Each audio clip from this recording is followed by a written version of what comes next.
दोस्तों, आज हम बात करेंगे प्रॉपर्टी के बारे में। हम जब प्रॉपर्टी खरीदते हैं तो उसमें खास करके हम आज बात कर रहे हैं खाली प्रॉपर्टी के बारे में, सफ़ेद प्रॉपर्टी के बारे में, प्लेन प्रॉपर्टी के बारे में, जिसके ऊपर कोई बिल्डिंग, कोई फार्म हाउस, कोई होटल, कोई और कमर्शियल चीज़ ना बनी हो। मेरे कहने का मतलब प्लेन खाली जगह हो। तो आज हम बात कर रहे हैं जैसे कि प्लॉट के बारे में। जब हम उसको खरीदते हैं उसमें कोई मॉडिटर होता है, कोई डीलर होता है, कोई प्रॉपर्टी कंसल्टेंट होता है, हम खरीदते हैं तब हमारी और उसमें बातें जो है सेटलमेंट हो जाती हैं। लेकिन जब आपने बयाना लिखना है, जब सेल एग्रीमेंट बनता है, तब आपने क्या बातों का ध्यान रखना है, किन बातों का ध्यान रखना है। नंबर एक, पक्षों की पहचान स्पष्ट हो। दोनों पक्षों का पूरा नाम, पता, आधार, पैन नंबर आदि सही लिखा हो। अगर कोई किसी एक पक्ष से कोई दूसरा आदमी एग्रीमेंट में साइन कर रहा है, वो अपनी जिम्मेवारी पे एग्रीमेंट कर रहा है, तो उसमें पावर ऑफ अटॉर्नी की कॉपी साथ में जरूर होनी चाहिए। तो उसमें आधार कार्ड, पैन कार्ड से आप उसको आइडेंटिफाई करें। और प्रॉपर्टी का दूसरे नंबर पे बात आती है प्रॉपर्टी का सही विवरण। पहले हमने पता कहा था कि जो सेलर है, बायर है, उनका पूरा पता होना चाहिए।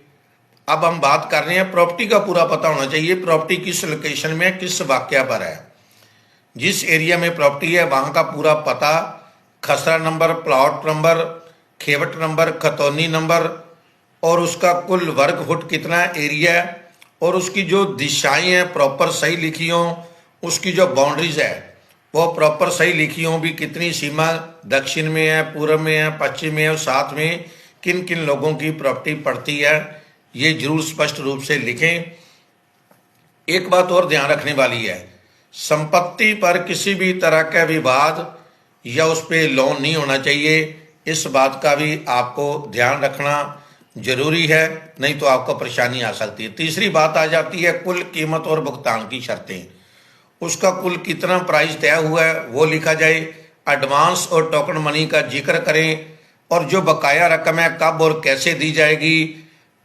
कैश में बिल्कुल उसमें मतलब ना करें, जैसे कि बैंक लोन में दी जाएगी, ड्राफ्ट में दी जाएगी, इन बातों का विवरण जरूर डालें। और एक बात ये भी आ जाती है कि अगर कोई पक्ष भुगतान की शर्त पूरी नहीं करता, मेरे कहने का मतलब है भी अगर खरीदार पेमेंट नहीं कर पाता, रजिस्ट्री के समय रजिस्ट्री नहीं करवा पाता पेमेंट के कारण, तो उसका जो एडवांस मनी आया है वो दूसरे जो खरीदार, जो बेचने वाला है, उसके हक में जब्त हो जाती है। इस बात का भी पूरा वेरवा रखें। अगर खरीदार टाइम पे पेमेंट करके अपनी शर्तों पर पूरा नहीं उतरता तो खरीदार का जो दिया हुआ पैसा है वो बेचने वाले के पक्ष में जब्त हो जाता है। इसके बारे में हवाला जरूर डालें। अगर बेचने वाला किसी शर्त से भागता है, उस शर्त पे पूरा नहीं उतरता, तो बेचने वाले को इस एग्रीमेंट में पाबंद किया जाए कि वो जो खरीदार से पेमेंट लिया है उसको डबल वापस करे। तो इन बातों का अपनी सेटलमेंट के हिसाब से हवाला डालें।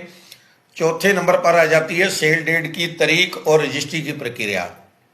उसमें आपने किस तारीख को रजिस्ट्री करवानी है, जो आपका समय सीमा तय हुआ है उसके मुताबिक वो रजिस्ट्री की डेट मेंशन करें।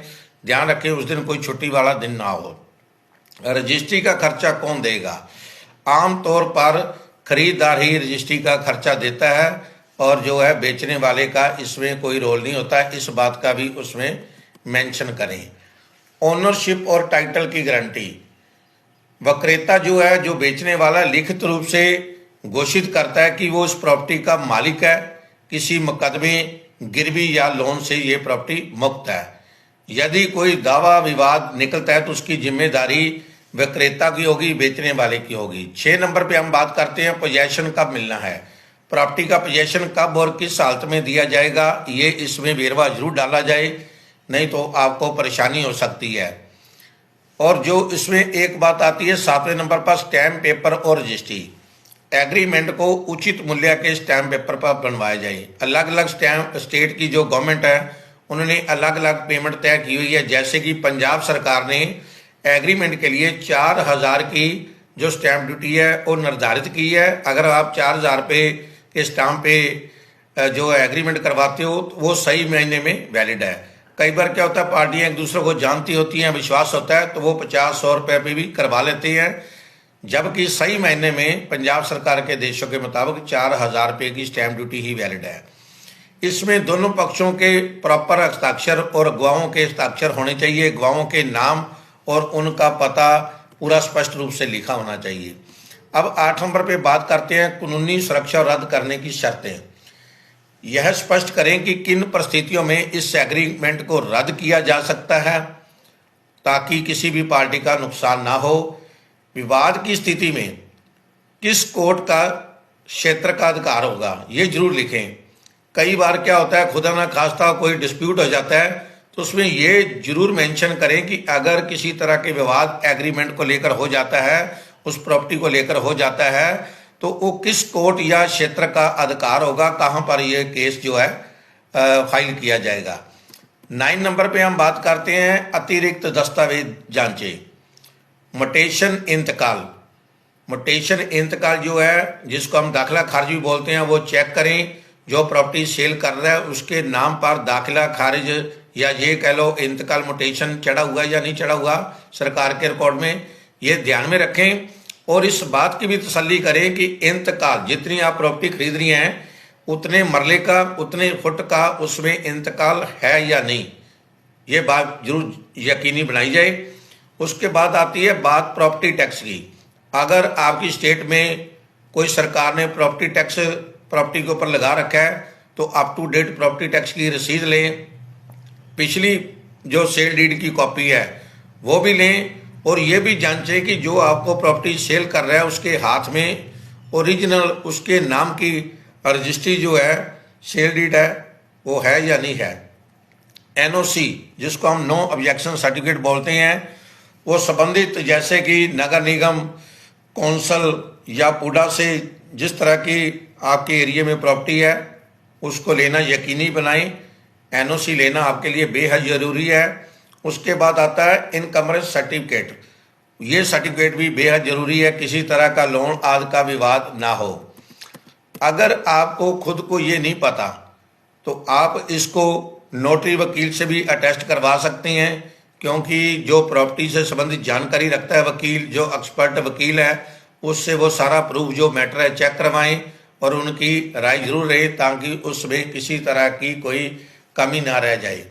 और देखने में आता है भी जब कोई प्रॉपर्टी खरीदता है या बेचता है, जो टाइपिस्ट ने टाइप कर दिया, अर्जिनविश ने टाइप कर दिया, उसको एक सरसरी नज़र दौड़ाते हैं और साइन कर देते हैं।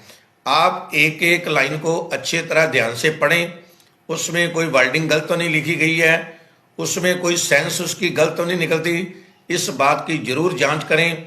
अगर आप इस तरह ध्यान रखेंगे तो मैं समझता हूं कि आपकी प्रॉपर्टी का जो सौदा आपने किया है वो पूर्ण रूप से सिरे चढ़ेगा, उसका बीच में विवाद होने का कोई खतरा नहीं रहेगा।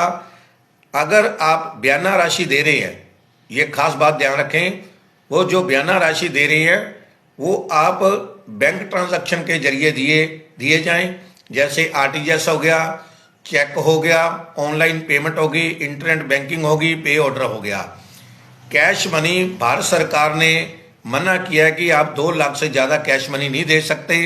अगर 2 लाख से ज़्यादा कैश मनी आप देते हो तो आपको कल को सरकार की तरफ से जितना कैश 2 लाख से ज़्यादा दिया है उतनी ही डबल जुर्माना आपको लग सकता है। मान लो आपने 2 लाख से ज़्यादा 5 लाख दे दिया तो जितनी पेमेंट आपने ज़्यादा दी उसका डबल सरकार आपसे जुर्माने के रूप में वसूल सकती है। तो ये थी आज की वीडियो हमारी, खाली प्लॉट प्रॉपर्टी खरीदते वक्त किन बातों का ध्यान रखना है। तो मैं उम्मीद करता हूँ कि ये बातें आपके काम आएगी। अगर आपको ये वीडियो अच्छी लगे, ये जानकारी अच्छी लगे तो प्लीज़ शेयर जरूर करना। आपका अपना सुखदेव सिंह राजपूत, अबोहर, पंजाब से। धन्यवाद साथियों।